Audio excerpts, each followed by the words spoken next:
আসসালামু আলাইকুম প্রিয় বন্ধুরা, আশা করি সবাই ভালো আছে। আলহামদুলিল্লাহ আমি ইনশাআল্লাহ ভালো আছি। কিছু কিছু মানুষ আছেন যে তারা কিন্তু অতি দ্রুত এবং অল্প দিনে অনেক ধনী হতে চায় এবং বড় লোক হতে চায়। আসলে বাস্তব কথা, তুমি যে কর্মই করো অতি দ্রুত এবং খুব তাড়াতাড়ি ধনী হওয়া কিন্তু সহজ কথা না। খুব তাড়াতাড়ি এবং অল্প দিনে ধনী হতে পারে যাদের জমি জায়গা আছে, শহরে হোক গ্রামে হোক, ভিটে আছে মাঠে আছে, তারাই হচ্ছে অতি দ্রুত ধনী হতে পারে। আর যাদের মনে করেন জমি জায়গা নেই, হয়তো 1-2 শতক করে জমি, তাদের কিন্তু ধনী হতে গেলে প্রতি মাসে ওই রকম 3-4 লক্ষ টাকা 5 লক্ষ টাকা করে আয় করা লাগে, তারপরে ধনী হতে পারে। কিন্তু ওই দিন হচ্ছে 100, 200, 300 টাকা আয় করলে তাতে কিন্তু ধনী হওয়া যায় না। ওই খেয়ে পরে কোনো রকম বেঁচে থাকা যায়। কেননা বর্তমান যুগে যদি তুমি শহরে 10 শতক বা 15 শতক 5 শতক বা গ্রামে হচ্ছে 10 কাঠায় 1 বিঘে ভিটে কেনো বা মাঠে 1 বিঘা জমি কেনো, তাহলে কিন্তু ওই রকম 10 লক্ষ 15 লক্ষ 20 লক্ষ টাকার প্রয়োজন।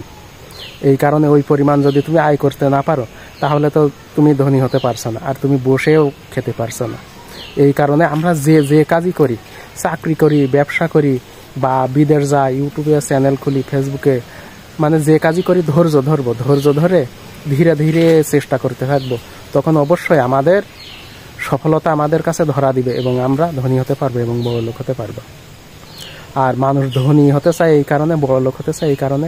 ধনী হলে বা বড় লোক হলে দেখা যাচ্ছে নিজের চাহিদা মতো খাওয়া যায়, পরা যায়, বাড়ি করা যায়, জমি কেনা যায়, তারপরে হচ্ছে দেশ দুনিয়ায় ঘোরা যায়। আর যদি টাকা না থাকে তাহলে ঘোরা যায় না, ইচ্ছা মতো খাওয়া পরা যায় না, রোগ হলে কষ্ট পায়, চিকিৎসা হতে পারে না। উন্নত চিকিৎসা হতে গেলেও কিন্তু অনেক টাকার প্রয়োজন হয়। আর যারা গরিব মানুষ, তারা কিন্তু রোগগ্রস্ত হয়ে গেলে ডাক্তারের কাছে গেলে বলবে খাটনির কাজ করো না, ভালো খাবার খাও এবং চিকিৎসা হও। এবার ওরা কিন্তু ওইটা হতে পারে না, ভালো খাবার পায় না, খাটনির কাজ করতে হয়, সময়তে ওষুধ খেতে পারে না, আরও রোগগ্রস্ত হয়ে যায়। এই কারণে মানুষ ওই ধনী হতে চায় তাড়াতাড়ি।